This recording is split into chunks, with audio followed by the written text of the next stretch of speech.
Hey guys, welcome to Solo ReacTalk. This afternoon I'm going to be reacting to Wives, What Soldiers Left Behind on the World War II YouTube channel on the Homefront playlist. Yes.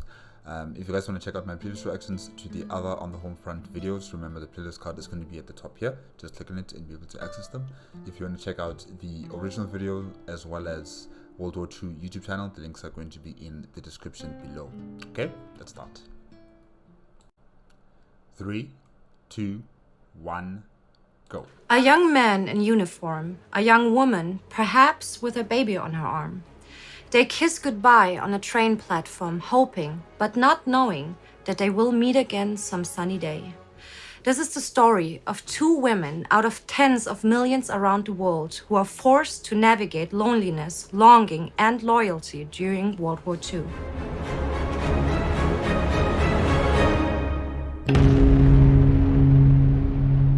Why does it sound like we're going to be having situationships in this episode?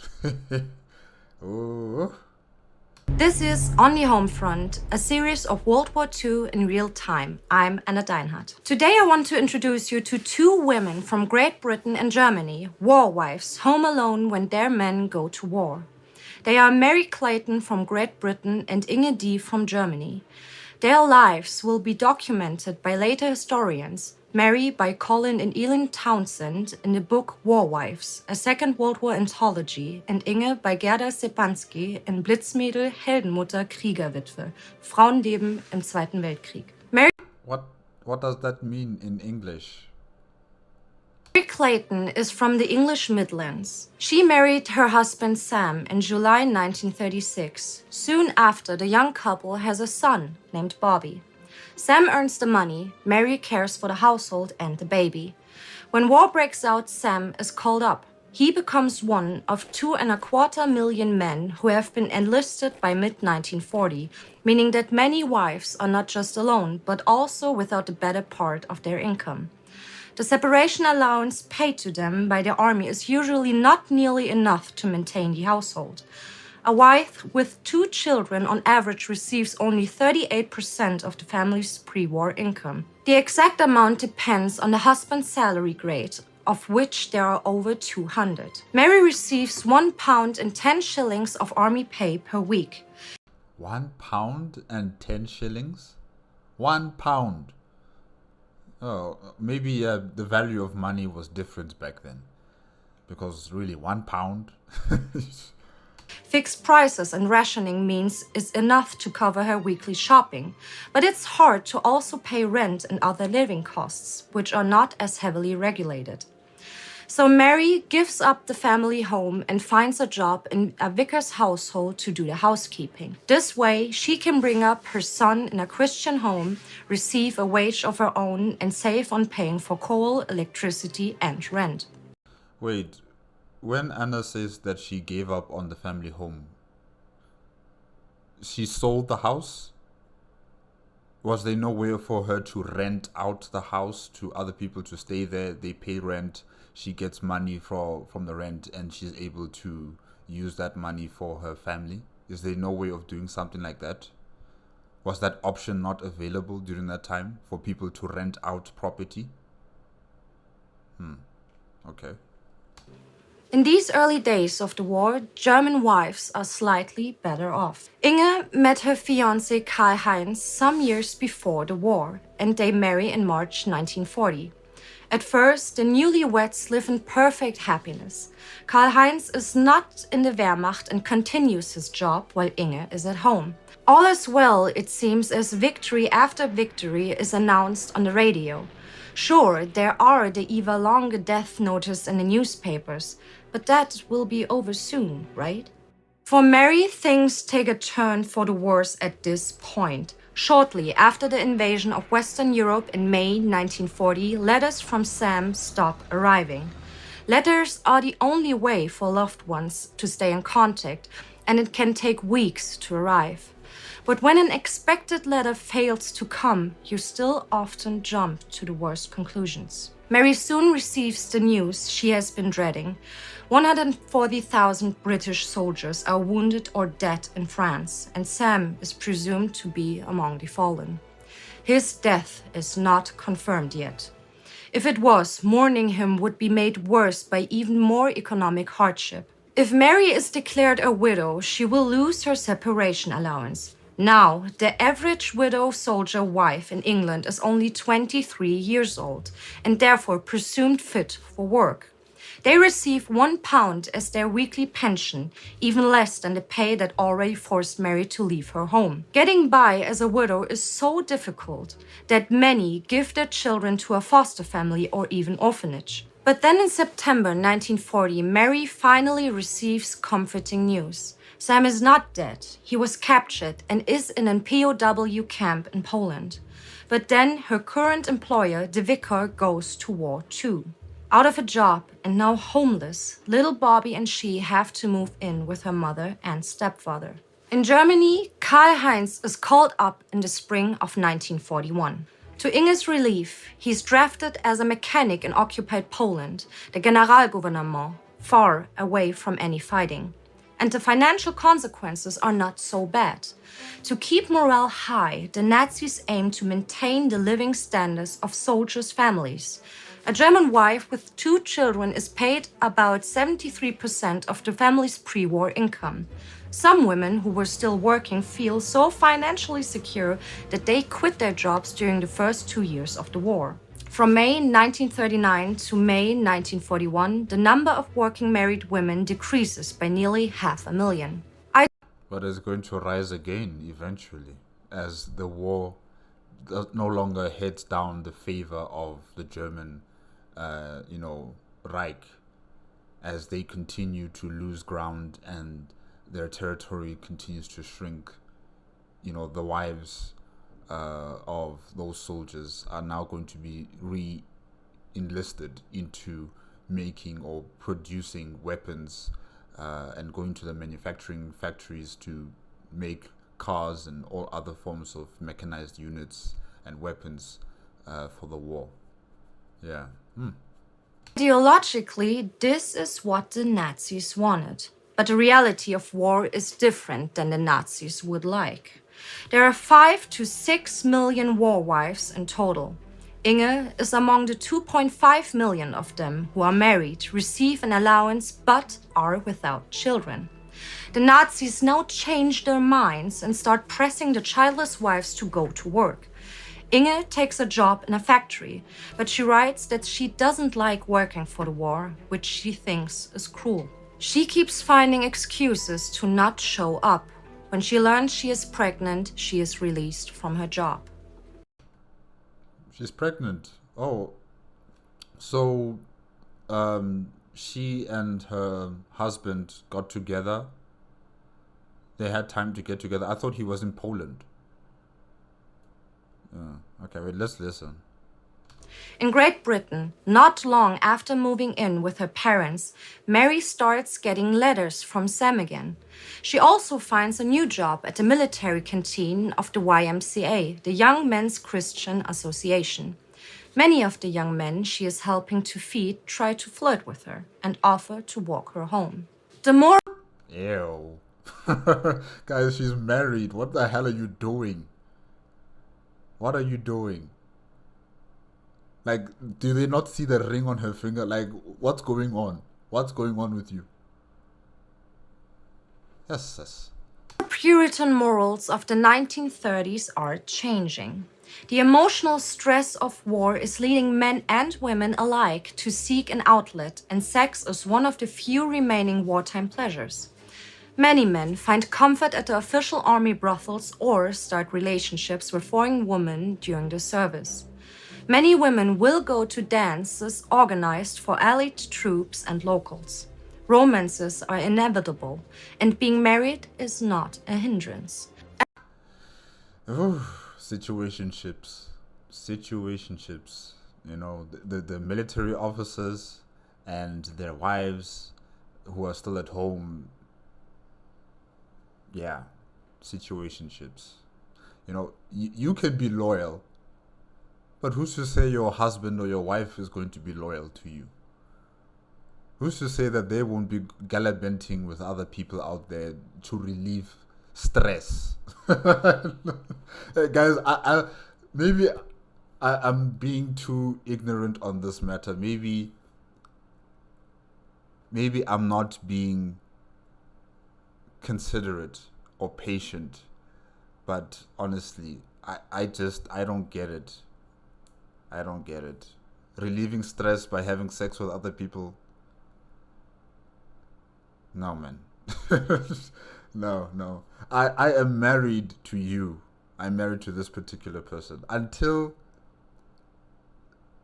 something bad happens, until one of us dies, we are stuck together. This is our marriage. The only person I'm going to be having sex with is with the person I said on that aisle I do. That's the only person. If I'm stressful, if I thinking of sexual things, I'll masturbate. Men, women can masturbate. Do it. Why should it be heading down to the path of intercourse? For what? No. But like I said, maybe I am just, I'm too boring. Maybe I don't know. Maybe I don't want to.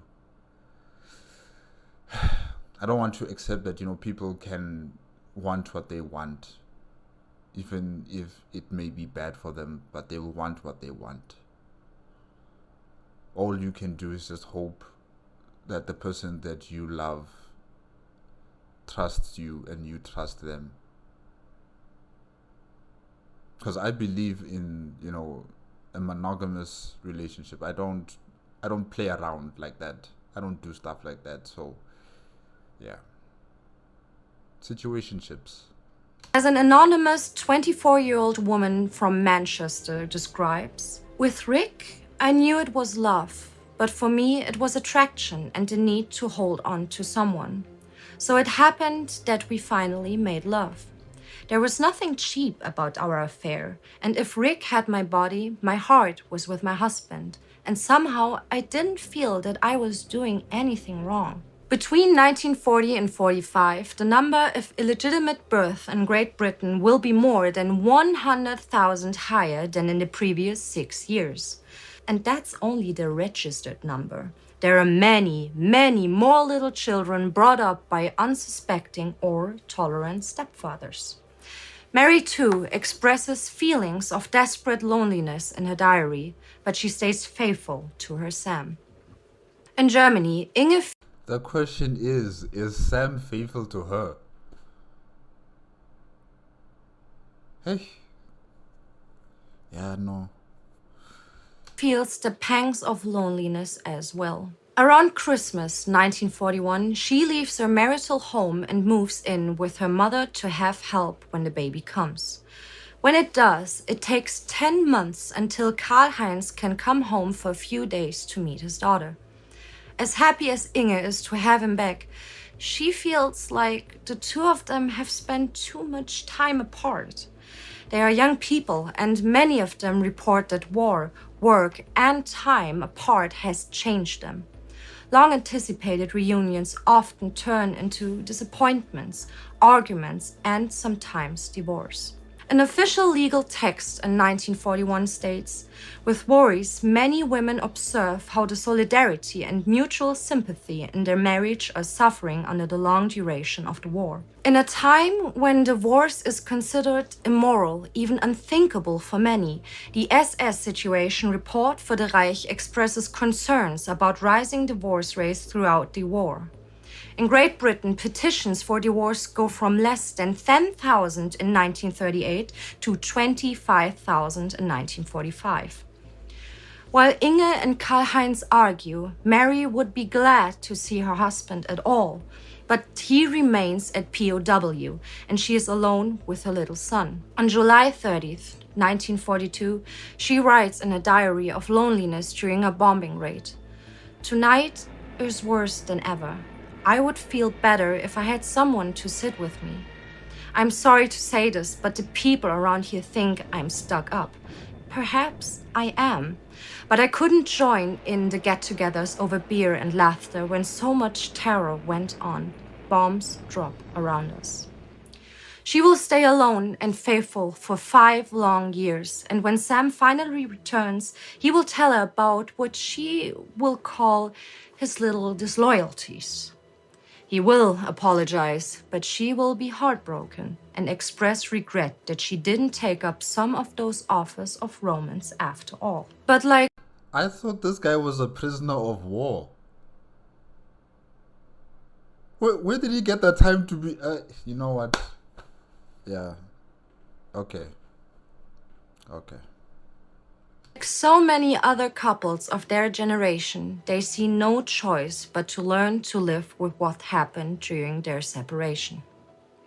It's easy to forget that for most who served and their sweethearts, these were what many people consider the best years of one's life.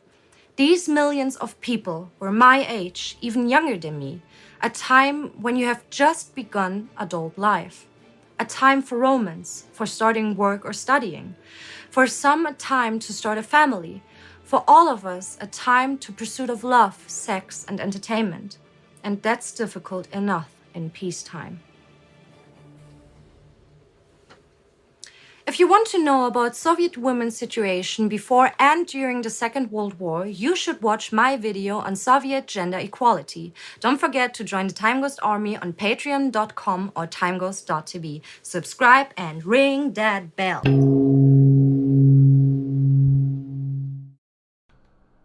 Okay, guys, that is it with Wives, What Soldiers Left Behind, World War II on the Homefront playlist. World War II YouTube channel. Yes. Like I said before, maybe I am too judgmental. Maybe I am too boring. Maybe I'm lacking any empathy or trying to understand, their positioning during that time, during the time of war, and what these people had to go through, whether they were the military personnel or they are the civilians, the wives who were left behind, to take care of their families, or they were just married, but they were all alone and they had no one to comfort them during those dark times. Maybe I am a bit unforgiving. I don't know.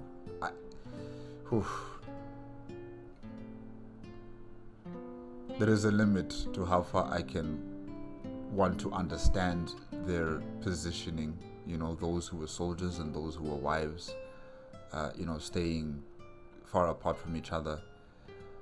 But honestly, like I said before, there are so many other ways to satisfy your sexual pleasures. It doesn't necessarily have to involve intercourse, It doesn't have to involve you having relations with someone who you just met at a dancing party. But yeah, like I said, maybe I am just not really wanting to understand their positioning, and I will have to reassess how I think about this. But definitely the situationships were everywhere. The wives, they were having their own side meets and the men were also having their own side meets while they were fighting in Europe. I don't know how they got the time to do any of that stuff, since some of them were prisoners of war, some of them were on the battlefield. Maybe they, I don't know. All I know is that it is an interesting development, that has occurred here, where so many of these young people have been thrown or thrust into this war, and now when they come back to their loved ones, things have changed. They're not the same person anymore, and it can result in marriages or relationships breaking apart. It's not just the extramarital affairs, it's mainly about the time being spent apart for so long. You know, that person that you fell in love with is not the same person once they come back, or once you come back to them, you know.